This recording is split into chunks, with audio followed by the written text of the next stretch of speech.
We will look at the line integrals of vector fields now. Okay, so this is the vector. Okay, so for each I, j, k, they are represented. They has a value m, n, and p. Okay, and c is the smooth curve. Okay, which is represented by this one, and the t is from a to b. So the line integral, okay, for vector field you will see something like this. Okay, integral, c is the curve, f is the vector, and between the f and also the r, dr, you have a dot. Okay, so this is the line integrals. Okay, so when you see this thing, you have to solve by insert your force and also the differentiations, okay, with respect to r for the x, okay, and y and z you put it here. Okay, and dt is here and the range is here. So we will look at one example, okay, for better understanding. Okay, same as the line integrals of scalar field, there are steps also for you to follow. Okay, we will look at it from the exercise. Okay, so look at page 157. Okay, sorry, page 158. Okay, so this is 158. Okay, so example 4.21. Okay, 4.21. Okay, which is this one. So you have to evaluate the line integrals of vector field. Okay, given the f is this one and the curve is this. Okay, so the curve is this. So in the range of t from 0 up to 1.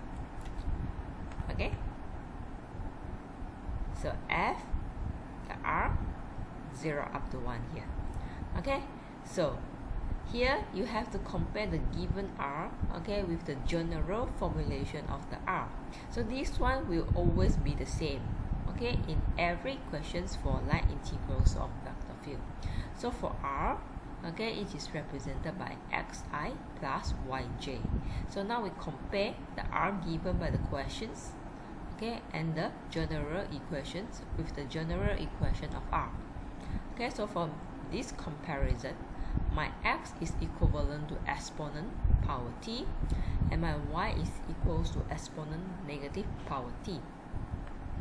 Okay, so the first thing that we have to find is the dr here. Okay, so the dr is obtained by differentiate the r with respect to t. Okay, so when we differentiate it, you will get et for the I component, and this one you get negative e negative t here for the j component. Okay, so this represents the dr. F has been given by the questions, and the dot product with the dr that you got just now.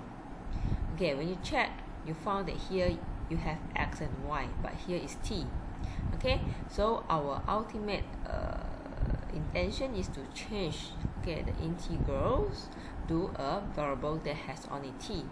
Just now we already find out what is the relationship between the x and t, and also the y and t. Now we will replace them here. Okay, we will replace them here. So you replace each of it one by one. And then next is to perform the dot product. Dot product means the I component multiply with the I component as well as the j component. Okay, when you dot product them, there will be no ij anymore. So you will get this one, and you can insert in your calculator to get the answer equals to 2.76. Okay, next, okay, is example 4.23, page 160. So we can look at page 160. Okay, okay, let's look. So this one you can check it yourself also. Okay, you can try yourself. Very similar to this one. Okay, so when you perform the line integrals of vector field, you actually are calculating the work done by the force field. Okay, so when we perform this one, we are calculating the work done by the force in moving an object along the curve C. Okay, so now let's look at this example 4.23. So you have to find the work done. Okay, they didn't mention the line integrals of vector field. They mentioned it is a work done. So you should know that when you have to calculate the work done, okay, you use the formulation of line integrals of vector field. So given the force, this is y, I component, x plus 2y, j component, along the curve C. This is the curve C, where C is the upper semicircle that starts from this point until this point. So this curve is actually a part of the circle. Okay, so we will look at the solution. Work done, given f, okay, and this is always the default general equation for the vector r when solving the line integrals of vector field. Okay, since this curve is part of the circle, okay, so for the x, okay, we can relate it with the equation of the circle, okay, which is equals to cos t, and the y is equal to sin t.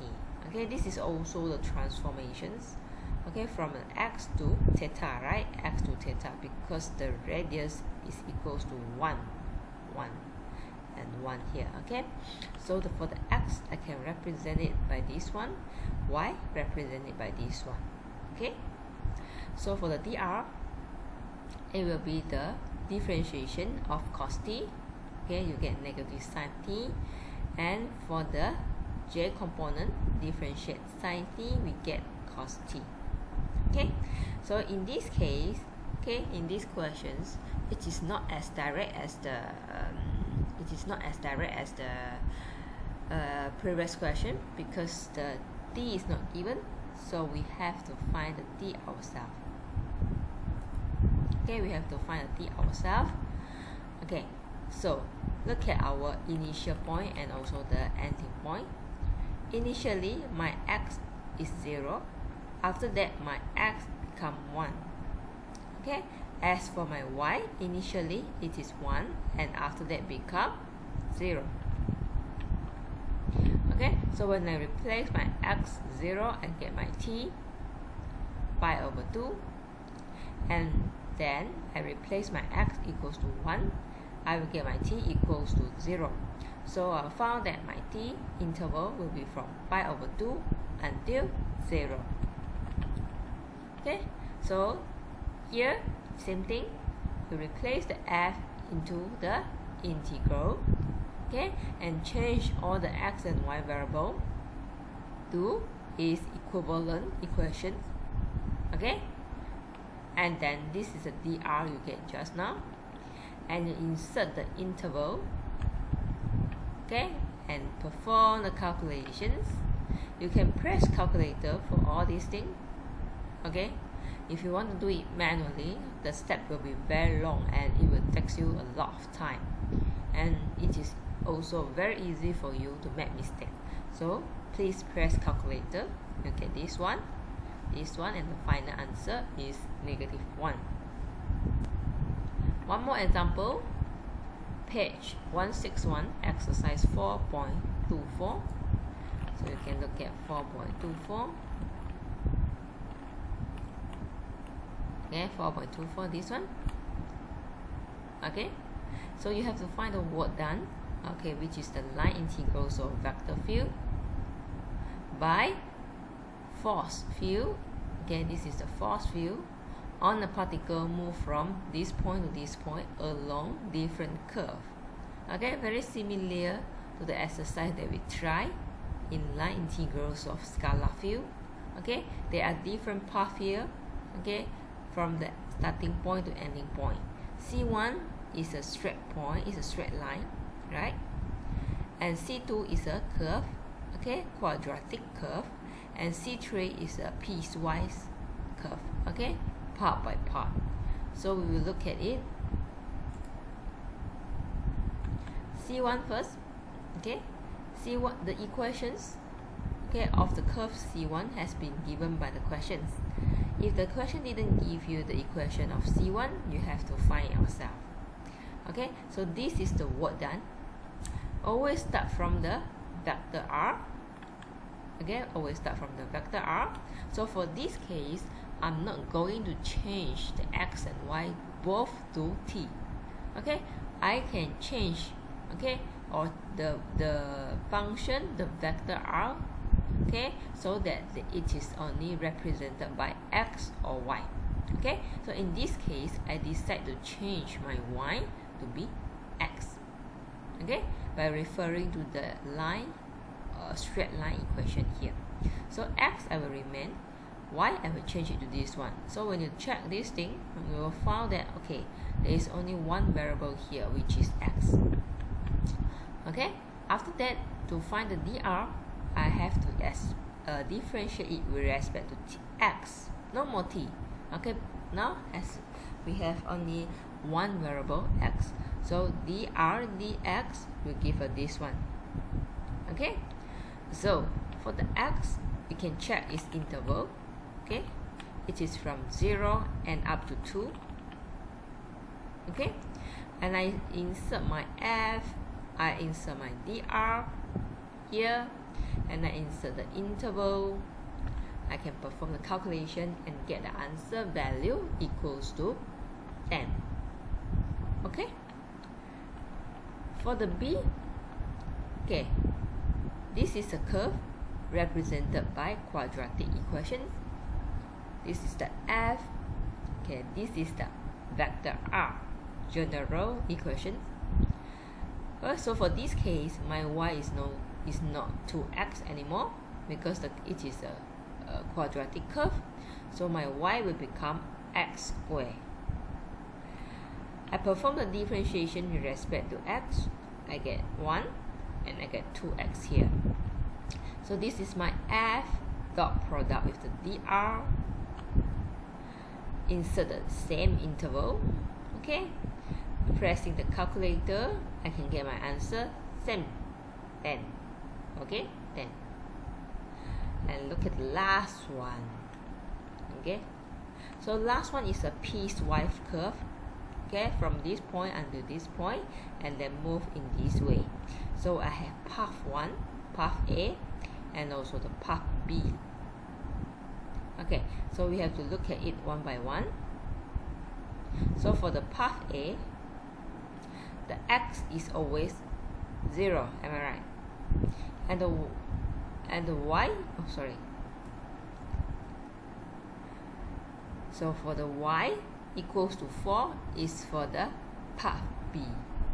Okay, path B, the y is always equals to 4. So for A, x is 0. This is the force given. This is the general equation of R. When the x is 0, you only left the y. So you have to perform the dr dy to get 1j here. Okay, so when the x is 0, the force x will also be cancelled out. So you left the yj component, dot product with the dr here. Okay, so now we integrate with respect to y. We have to find the interval of our y. So the y is from 0 up to 4 here. So when I press calculator, I can get 8. So for the path A. For path B, y equals to 4. So x will remain. Y I substitute it with 4. Look at the vector r. It only has the x variable. So I perform dr dx. I get I. This one will be 0. So in this case, path B, my x will be changing from 0 up to 2. So this will be my interval. And this is the force. Okay, so the y, I will replace it with 4. Okay, so when I perform integration from 0 up to 2, sorry, this one should be 0 up to 2. Okay, 0 up to 2, you will get your answer equals to 2. So when you find the C3, okay, the line integrals of vector field for path C3, you have to add the line integrals from path A together with the line integrals from path B. So at the end, you find the answer equals to 10. Okay, so it is found that all these paths give the same answer, right? No matter it's C1, C2 or C3, all of them, they give us the answer 10. Okay, so when you found that, okay, if you perform the line integrals of vector field and the answer for different types of path, they are the same, okay, we say that the vector f is conservative. Okay, so this is a characteristic. Okay, when the f is conservative, okay, they are independent of the path. So if the line integrals of vector f is independent of the path meaning that, okay, they don't care what is the path that you use, no matter C1, C2 or C3, okay, the f is conservative. Okay, so this is the characteristic of the vector field when it is conservative. So you can read the module, the steps. So for the module, they are not using the same steps, okay, as me. Okay, you can refer it by checking it yourself. So you can read this one, okay, and this is what I mentioned, it is conservative. Okay, so next we will look at this one, scalar functions. Okay, they are the other methods to define the work done. We will look at it later.